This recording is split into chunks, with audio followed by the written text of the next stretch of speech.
Hola a todos quienes observan este video. En este video, que va a ser un poco extenso, voy a explicar la resolución de la prueba PAES, competencia matemática, pero la versión M2. Antes de comenzar a explicar la resolución de esta prueba, voy a explicarla de modo que todas las respuestas son correctas. Por lo tanto, quien haya respondido esto tiene asegurado tener los 1000 puntos. eh, Me voy a hacer unos comentarios antes de comenzar acerca de esta prueba que me parecen importantes de recalcar. Primero, un poco el contexto. Actualmente, la prueba de acceso a la educación superior PAES se compone, en el caso de matemáticas, de dos pruebas, una de competencia matemática 1 y otra de competencia matemática 2. A grandes rasgos, podría parecer que no hay mucha diferencia entre las pruebas. Sin embargo, pude corroborar este año que hay muchas diferencias. Lo más probable es que los que rindieron la evaluación este año hayan salido con la sensación de que la M1 estuvo muy fácil, en cambio la M2 estuvo muy difícil, prácticamente inalcanzable, y tiene un poco de sentido porque si bien las dos pruebas tienen contenidos similares, la prueba M2 mide una serie de contenidos que la prueba M1 no considera, y además la dificultad de las preguntas, que es lo que voy a estar explicando antes de resolver, es un poco mayor por ciertos motivos.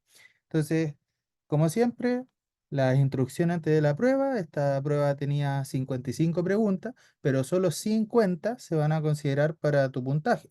¿Sí? Eso quiere decir que hay 5 preguntas que son de pilotaje, o sea, que son de investigación del DEMRE, que utilizan para ver si se incluyen ese tipo de ítems en siguientes ediciones de la prueba, y por lo tanto no se consideran para el cálculo de puntaje. Lo malo es que tú no sabes cuáles son las preguntas de piloto, entonces tienes que responderlas todas de todas formas. Entonces son 55 preguntas y para esto tiene 2 horas y 20 minutos, 140 minutos, lo que te da aproximadamente 2 minutos y medio por pregunta, ¿sí? Eh, Acá yo me quiero detener. Esta es una de las principales dificultades de la PAES, y es que tú por pregunta tienes solamente entre 2 y 3 minutos para responder, ¿sí? Por lo tanto, una persona que quiere tener un buen puntaje en esta prueba, y en específico en esta prueba M2, necesita mucho entrenamiento, porque tú tienes que leer la pregunta y saber inmediatamente lo que tienes que hacer, porque no puedes estar perdiendo tiempo en intentar averiguar qué es lo que la pregunta quiere que hagas. Entonces, eso es una habilidad que solo se desarrolla con mucho estudio y entrenamiento, ¿ya? Eh, ¿A qué me refiero con que hay diferencia entre la prueba M1 y M2? Si usted va a la página del DEMRE y observa el temario de la prueba M1 y lo compara con el temario de la prueba M2, observe que hay varias diferencias. La primera diferencia, ¿cierto?, es de contenido. ¿Sí? Las habilidades que miden ambas pruebas son las mismas, solo que la M2 la mide en un nivel un poco más mayor de complejidad, ¿sí? Resolver problemas, modelar, representar y argumentar. Y los ejes temáticos son los mismos cuatro ejes: números, álgebra y funciones, geometría y probabilidad y estadística. Si usted se fija, la prueba M1 mide solo contenidos de séptimo a segundo medio. Sin embargo, aquí hay un engaño, ¿sí? Cuando a ti te dicen que la prueba M1 mide contenidos de séptimo a segundo medio, en el apartado conceptual del contenido, sí, corresponden a contenidos que se abordan en los cursos de séptimo a segundo medio. Sin embargo, el nivel de dificultad de estas preguntas acerca de estos contenidos son de nivel de cuarto medio, o sea, están dirigidos a estudiantes que efectivamente ya han pasado por todos los niveles, y por lo tanto estos conceptos que se ven en años anteriores los pueden abordar con un poco más de herramientas, y he ahí la dificultad también, ¿sí? Entonces, ¿cuál es la diferencia del M1 con la M2? La primera diferencia es que la M2 te mide más contenidos que la M1. De hecho, acá, déjenme buscar acá, temario M2. Acá. En el temario de la M2, ¿cierto? Se indica que eh, en cada eje temático todos los conocimientos de la M1 podrán ser evaluados y además se amplían esos contenidos a contenidos que se abordan en tercero y cuarto medio e incluso preguntas de los mismos contenidos pero con un poco más de dificultad. Entonces todos los ejes consideran los contenidos de la prueba M1 y además agregan ampliaciones del mismo contenido o lisa y llanamente otros contenidos, ¿ya? Entonces, ahí hay una gran diferencia. La segunda diferencia que yo pude notar es en el nivel de dificultad, ¿sí? Las preguntas de la PAES M1 en realidad son bastante sencillas para una persona em, que no se preparó tanto, sino que son preguntas clásicas de los contenidos, incluso muy parecidas a las pruebas de transición y a la prueba PSU que se daba antes. Entonces, diferencia de contenidos, ¿cierto? Que entran más contenido y en el nivel de dificultad de las preguntas.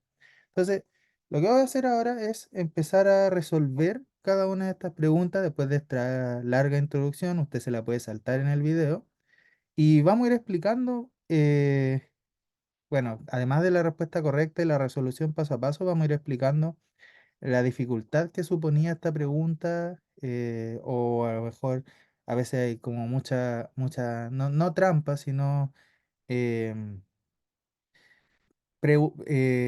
preguntas, procedimientos que buscan distinguir entre la persona que realmente sabe y se preparó entre aquella que no se preparó, ¿sí?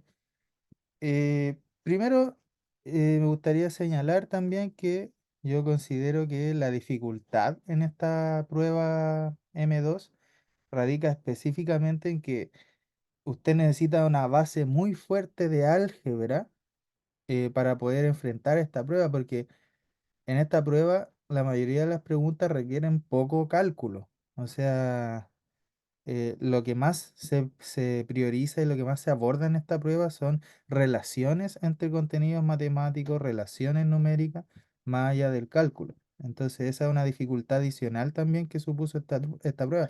De hecho, muchas preguntas que uno pensaría que están dadas para hacer un cálculo, en realidad solo requiere que tú expreses la respuesta, no que hagas el cálculo directamente. Entonces, aunque parezca extraño, expresar la respuesta muchas veces es más difícil que hacer el cálculo por sí mismo, ¿ya?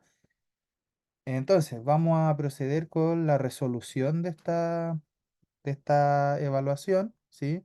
Vamos a partir entonces con la pregunta uno.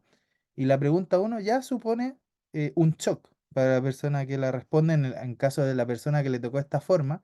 Recuerde que todas las formas tienen las mismas preguntas o preguntas muy similares, solo que están en distinto orden, ¿ya?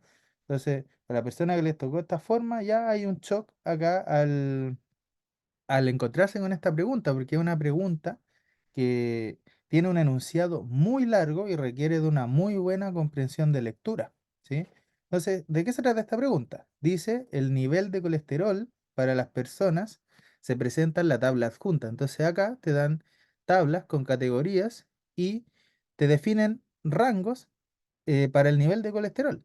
Te dicen que una persona se categoriza en riesgo alto si su colesterol es mayor a 240 miligramos por decilitro en la sangre, de riesgo bajo si está entre 200 y hasta 240 miligramos por decilitro, y deseable si está hasta 200 miligramos por decilitro. O sea, ahí ya estaría en un nivel normal, ¿sí? O ideal de colesterol, hasta 200 miligramos por decilitro.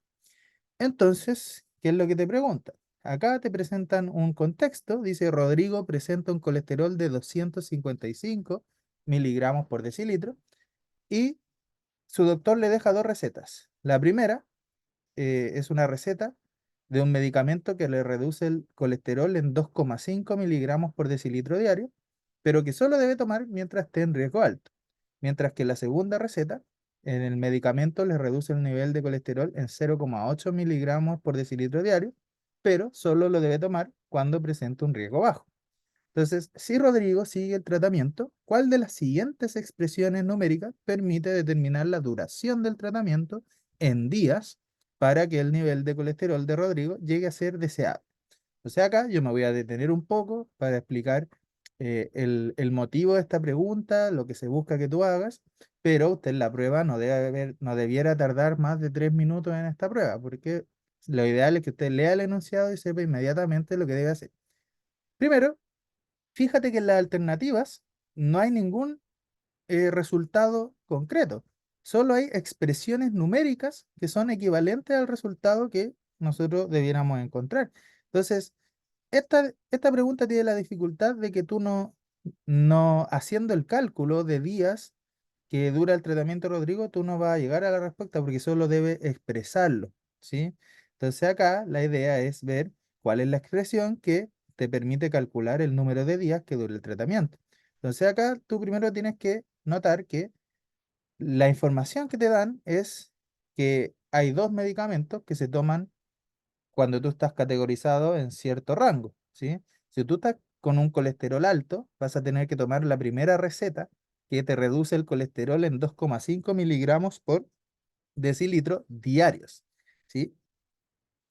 Pero si tú estás en riesgo bajo, entonces debes tomar este otro medicamento cuya reducción de colesterol es un poco más lenta. O sea, aquí lo que te están dando es la tasa de cambio del colesterol cuando tú tomas este medicamento.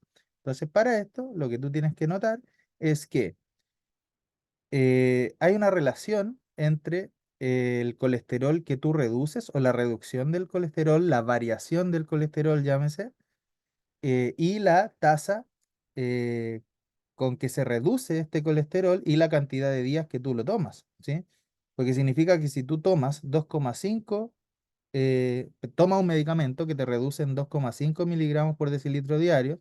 Si lo tomas un día, efectivamente eso te va a reducir 2,5 miligramos por decilitro.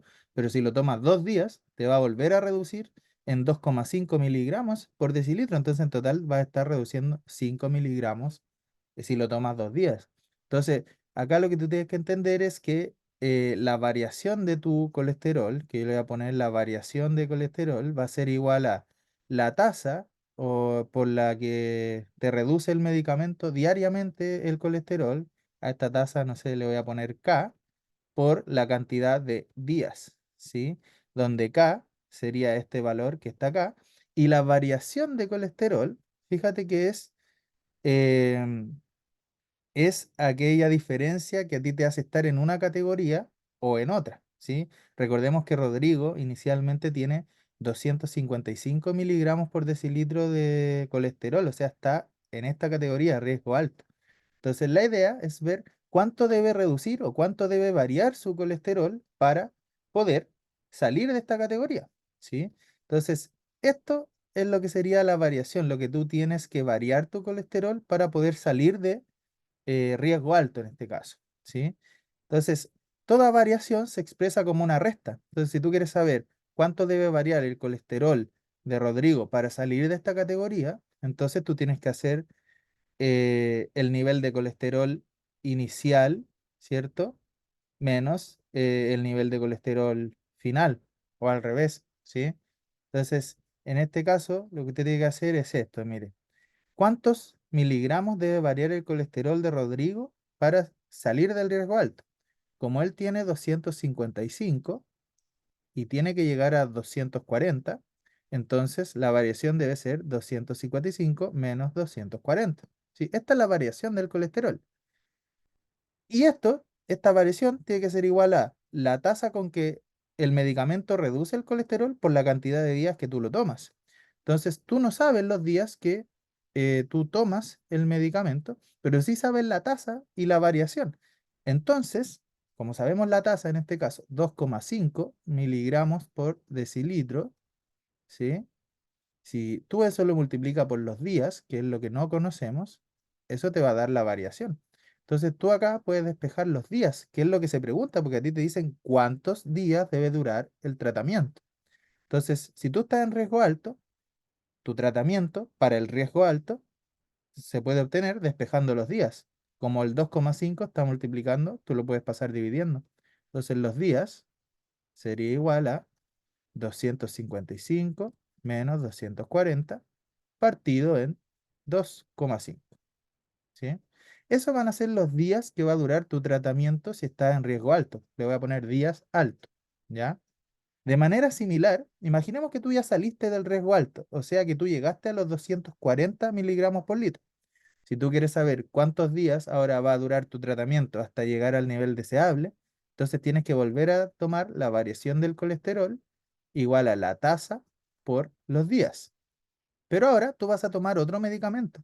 Por lo tanto, la tasa a la que se va a bajar tu colesterol ahora es 0,8 miligramos por decilitro, ¿sí? Y acá, como estamos calculando los días que va a durar tu tratamiento si está en riesgo bajo, le voy a poner días bajo, ¿ya?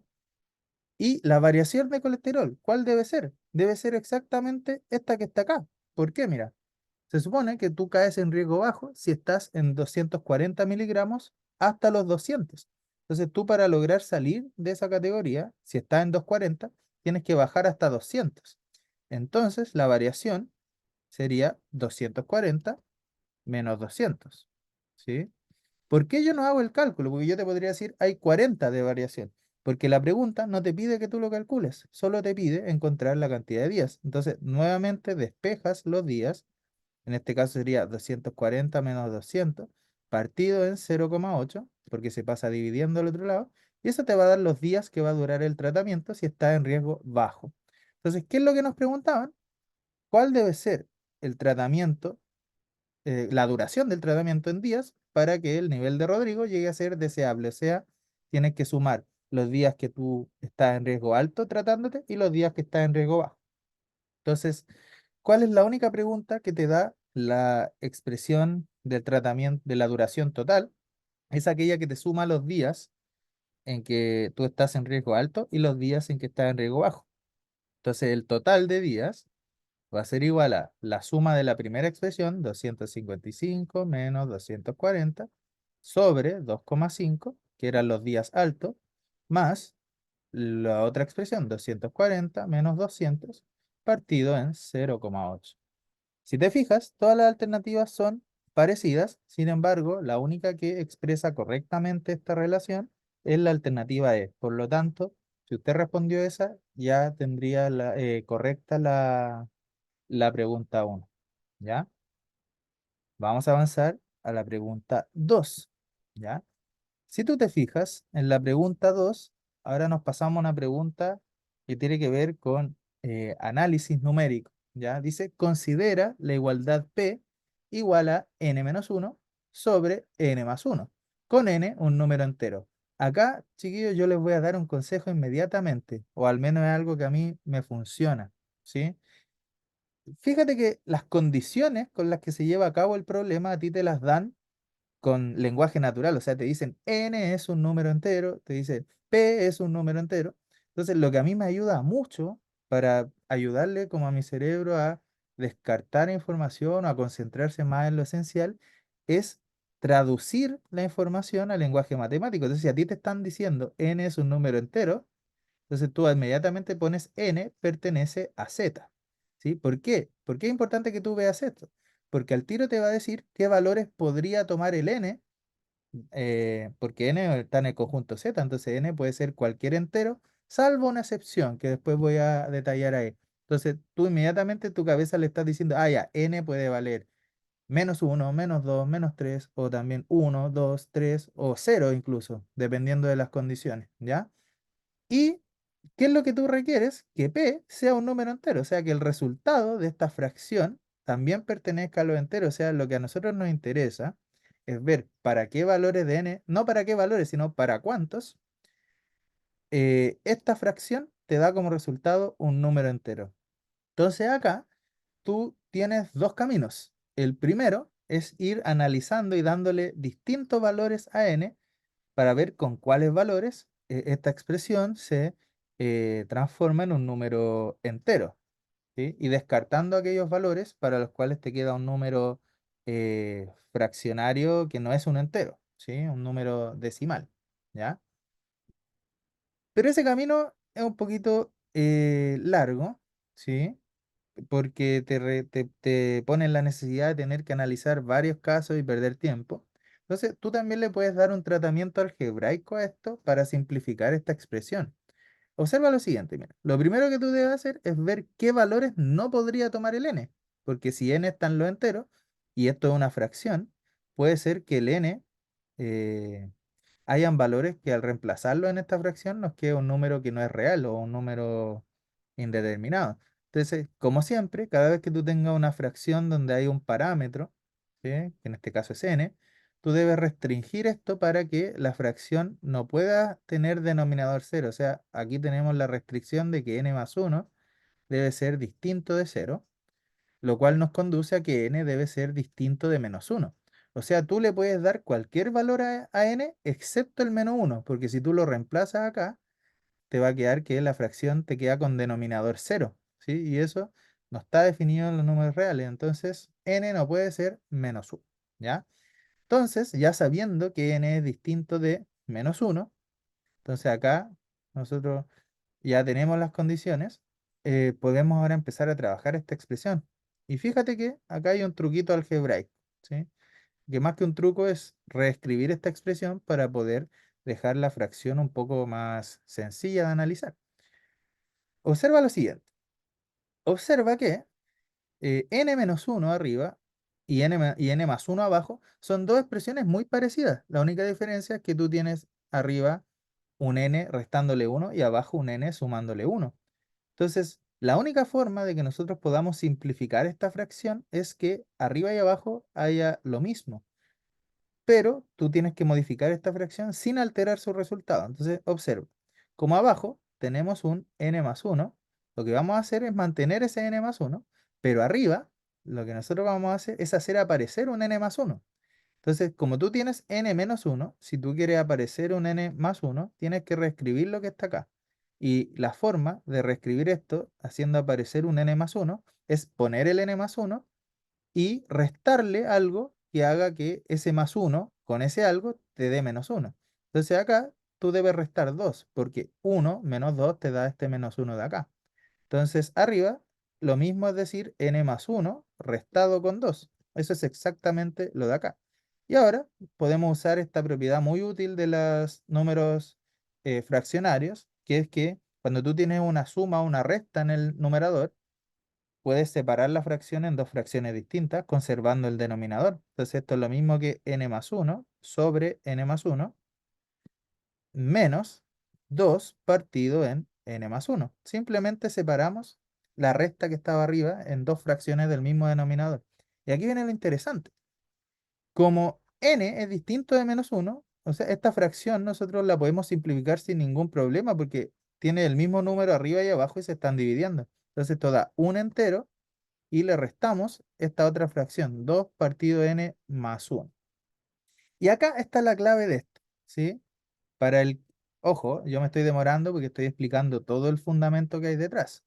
Pero esto es importante que usted lo entienda, de que usted no se va a demorar tanto si usted tiene esta habilidad. ¿Por qué? Porque fíjate que nos quedó P igual a, la voy a escribir acá aparte, un número entero, 1 menos otra expresión, ¿sí?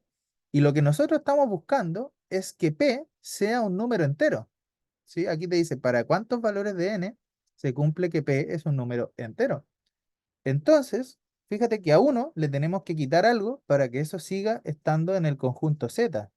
Y la única forma de a uno quitarle algo y que siga estando en los enteros es que esta expresión de acá sea un número entero, o sea que esto también esté en los enteros. Entonces lo que nosotros tenemos que buscar es 2 dividido en cuáles números nos va a dar siempre un resultado entero. Y acá no te olvides que los enteros pueden ser negativos o positivos. Entonces lo único que tenemos que analizar es que 2 partido en n más 1 sea un número entero, ¿sí? Y ahí podemos dar distintos valores a n, excepto el menos 1. Entonces, ¿para qué números? 2 dividido en cuáles números me va a dar siempre un entero. Por ejemplo, podría ser 2 dividido 1, ¿sí? Eso te da 2, pertenece a los enteros. 2 dividido 2, eso también te da 1 y también pertenece a los enteros. Pero si tú te fijas, si abajo tú le pones un número más grande que 2, digamos 2 dividido 3, 2 dividido 4, etcétera, esto no va a estar en los enteros porque te va a dar un 0, algo. Entonces, en los positivos, ¿cierto? En la única forma, poniendo un denominador positivo abajo, de que esto esté en los enteros, es que lo de abajo sea 1 o 2. Entonces tenemos que buscar para qué valores de n esto que está acá se hace 1 o se hace 2. Y Si n más 1 es igual a 1, entonces esto implica que n vale 0. Si tú cambias el n por 0 abajo, te va a dar entero la fracción. ¿Y cuál es el único valor para el cual n más 1 nos da igual a 2? Esto debe ser n igual 1. Entonces, los únicos valores para los cuales esta fracción está en los enteros serían n igual 0 y n igual 1. Pero ¿qué ocurre? Los enteros también consideran a los enteros negativos. Entonces podría ocurrir que la fracción, o sea, 2 partido n más 1, dé como resultado un entero negativo. Pero como el 2 de arriba ya es positivo, la única forma de que esto te quede negativo es que abajo tú pongas un menos 1 o un menos 2.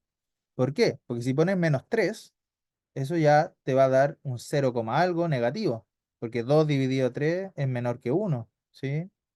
Entonces, la única opción para que esta fracción te quede aquí entera es que sea 2 dividido en menos 1, en cuyo caso te da menos 2 por regla de signo, que están los enteros, o que sea 2 dividido en menos 2, que eso da menos 1, ¿sí? Que también están los enteros. Entonces, solo hay que buscar los valores de n para los cuales esto ocurre. Que abajo, que n más 1 nos dé igual a menos 1, esto lo podemos sacar rápidamente despejando el n debiera ser igual a menos 2, o que n más 1 sea igual a menos 2, lo cual nos conduce a que n vale menos 3. Entonces, cualquier otro valor que pongamos, fíjate que nos va a dar una fracción cuyo resultado no es un número entero. Entonces, ¿para qué valores de n p pertenece a z? P pertenece a z si y solo si n está en este conjunto de números. Si n vale menos 3, menos 2, 0 o 1. Entonces, ¿para cuántos valores de n se cumple que p es un número entero? Solamente para 4 valores, o sea, alternativa C. Vámonos ahora a la pregunta 3. Y en esta pregunta yo me voy a detener a hacer un comentario primero, ¿sí? Porque observa acá, esta es una pregunta cuyo enunciado tiene un contexto geométrico. Dice, considera un cuadrado A de lado P centímetros y un cuadrado B de lado cuya medida es igual a la diagonal del cuadrado A. O sea, te dan un cuadrado A, ¿cierto? Lo voy a dibujar, ¿sí? Aquí usted tiene un cuadrado, ¿ya? Cuya medida es P, su lado, ¿cierto? Y aquí te dan otro cuadrado, ¿cierto? Eh, de medida igual a la diagonal del cuadrado A. O sea, tú para saber cuánto mide este lado del cuadrado A, y este el cuadrado B, tú para saber cuánto mide el lado del cuadrado B, primero tienes que encontrar la diagonal del cuadrado A, que es el más pequeño. Entonces, ¿qué nos pregunta después? ¿Para cuáles valores de P en centímetros la suma de las medidas de las diagonales de los cuadrados A y B es un número racional? Entonces, esta pregunta tiene una dificultad extra porque combina distintas nociones y conceptos para poder llegar a la respuesta. Entonces, vamos a ir haciendo comentarios a medida que lo resolvemos.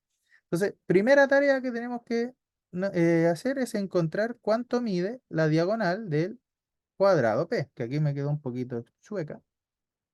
Ya, ¿cuánto mide esa diagonal que está ahí, que se resiste a quedar? Ahí está.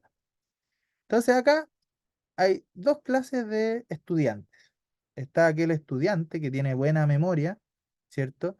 Y asumimos que tiene un buen razonamiento lógico, pero que tiene buena memoria y recuerda que en un cuadrado, como tiene dos lados de la misma medida, ¿cierto? Aquí hay un ángulo recto. Cuando tú trazas la diagonal se forma un triángulo, rectángulo isósceles, o sea que tiene los dos lados iguales, y cada vez que tú tengas un triángulo, rectángulo isósceles, entonces la diagonal mide lo mismo que el lado, pero multiplicada por raíz de 2, o sea que la diagonal de este cuadrado mediría p raíz de 2, ¿ya? Entonces acá p por la raíz cuadrada de 2. ¿De dónde surge esto? Bueno, esto surge del teorema de Pitágoras, ¿sí? Cuando tú tienes un triángulo, rectángulo isósceles, cuyo lado, digamos, mide A, ¿cuánto medirá la hipotenusa? Bueno, tú aplicas Pitágoras, ¿cierto? Tú pones cateto cuadrado más cateto cuadrado igual a la hipotenusa al cuadrado. Entonces, álgebra, 2a cuadrado sería igual a x cuadrado. Tú aplicas la raíz cuadrada y si aplicas raíz cuadrada, por propiedades de raíces, te queda raíz de 2a cuadrado igual a la raíz de x cuadrado. Si estuviéramos trabajando con números reales, de cualquier tipo, positivo o negativo, cuando tú aplicas la raíz, debiéramos dejar el valor absoluto de lo que está dentro, ¿sí? Pero en este caso, como estamos hablando en un contexto geométrico, sí o sí, el a y el x, o las medidas, son mayores que cero. Por lo tanto, al aplicar la raíz, no es necesario dejar el valor absoluto. Entonces, tengo que dar raíz de 2 por la raíz de a cuadrado, que eso es a, igual a la raíz de x cuadrado, que como es un número positivo, te queda simplemente x. Entonces, sin importar el valor de a, x va a medir siempre raíz de 2 por la medida del lado, o sea, por a. Que es lo mismo que yo te explicaba acá en el cuadrado. Si un cuadrado tiene lado p, entonces su diagonal mide p por la raíz cuadrada de 2, ¿sí? Entonces, el que es memorial o el que ensayó harto ya tiene esto grabado en la cabeza, ¿sí? Y te ahorra un montón de tiempo haciendo este cálculo, ¿ya? Entonces, ya sabemos cuánto mide la diagonal del cuadrado P. Por lo tanto, lo que nosotros debemos hacer ahora es analizar el cuadrado B, ¿sí? Entonces, como nos dicen, el cuadrado B, que es este grande, tiene un lado cuya medida es igual a la diagonal del cuadrado A. Y como la diagonal mide P raíz de 2, significa que este cuadrado tiene como medida P raíz de 2 el lado.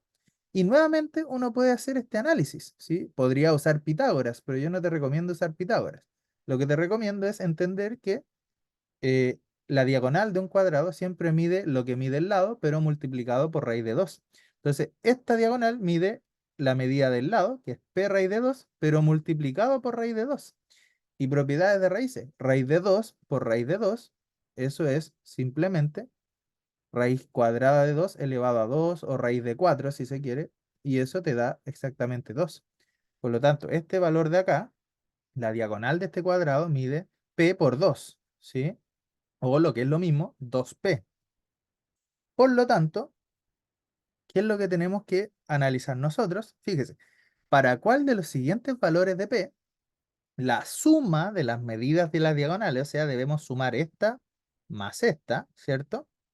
Es un número racional? Y aquí nos vamos a pasar a la teoría de números. Observe lo siguiente.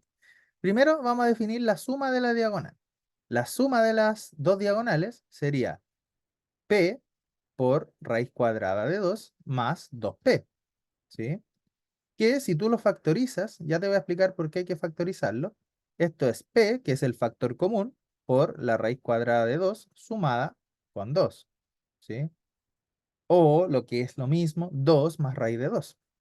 Ahora, ¿qué es lo que nosotros queremos? Queremos que este S pertenezca a los racionales, ¿sí? Y acá hay ciertas leyes para la suma y multiplicación de números racionales que hay que entender, ¿ya? Entonces, lo primero que hay que entender, ¿sí? Es que si tú sumas 2 más la raíz cuadrada de 2, esto pertenece a los números irracionales, que en algunos autores lo denotan con una i doble, o yo en mi caso, para denotar a los irracionales, le voy a poner acá, q asterisco, ¿sí? O q complemento. Esto es un número irracional. Por lo tanto, si P toma un valor racional, racional por irracional, eso te va a dar siempre irracional. Por lo tanto, lo que tú tienes que tener claro acá es que P no puede ser un valor eh, racional porque inmediatamente la suma de las diagonales no pertenecería a los racionales, ¿sí? Entonces, acá no es necesario hacer el análisis, o sea, el que tiene más experiencia se va a dar inmediatamente al tiro cuenta que la alternativa correcta es la,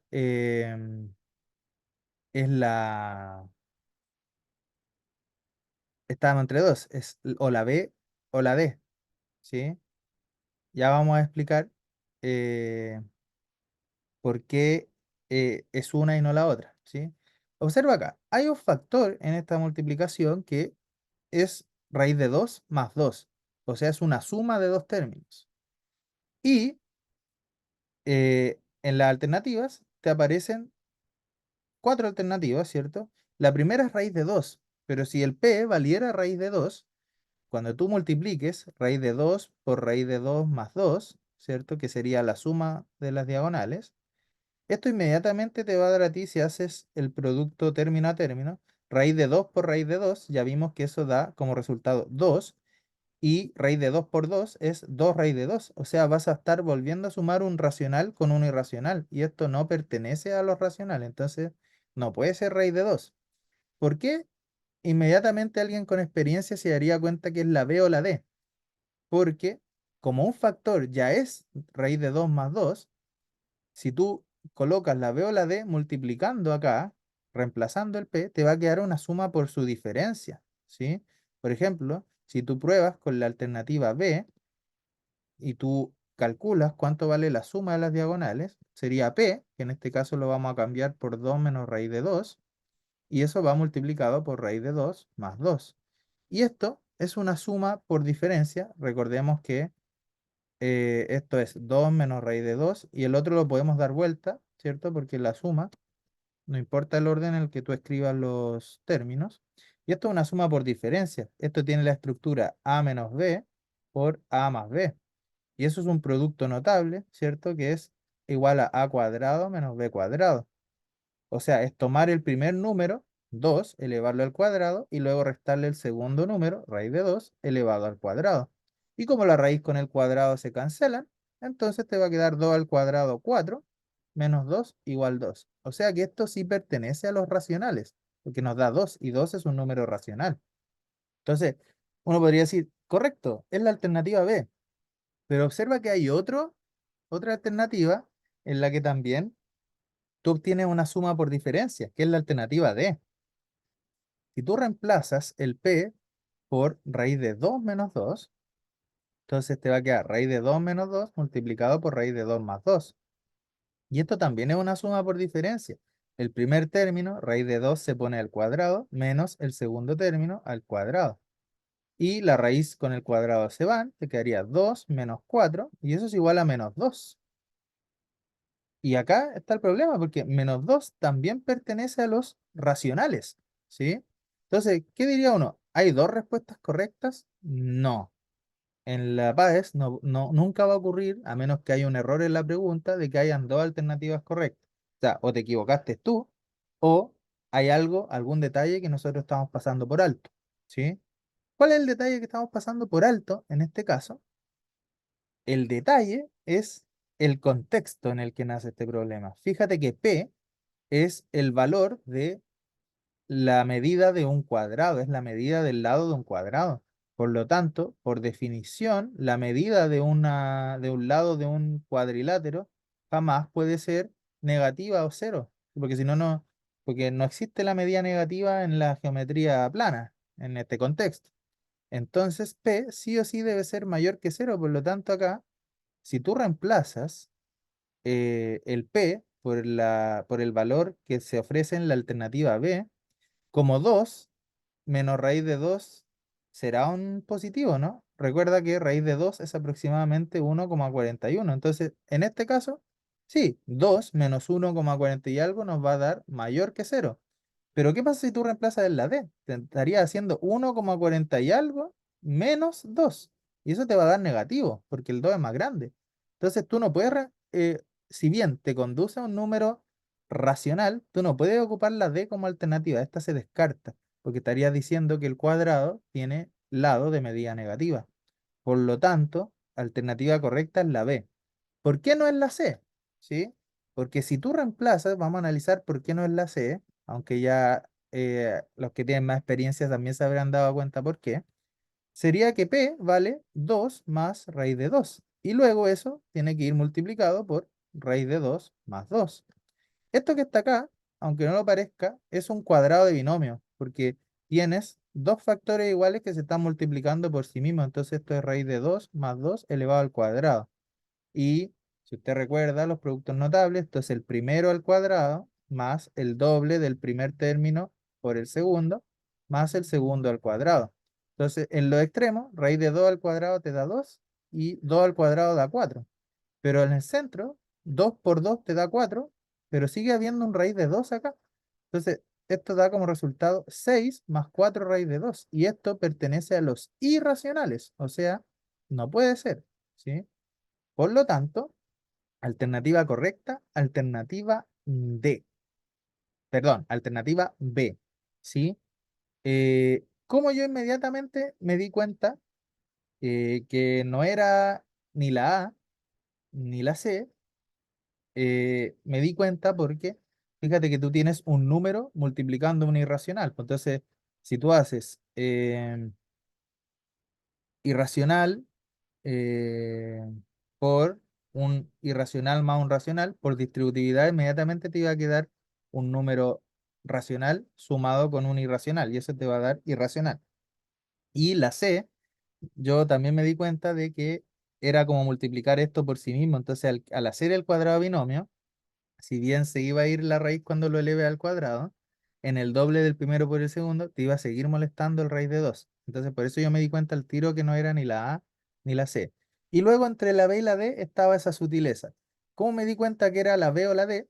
Por la suma por diferencia. Pues yo sabía que al hacer la suma por diferencia, como te quedan los dos términos al cuadrado, se iba a ir la raíz y no iba a quedar ninguna raíz molestando. Entonces, la B o la D podía ser, pero como era geométrico, el lado tenía que ser positivo, o sea, nos quedamos con la B.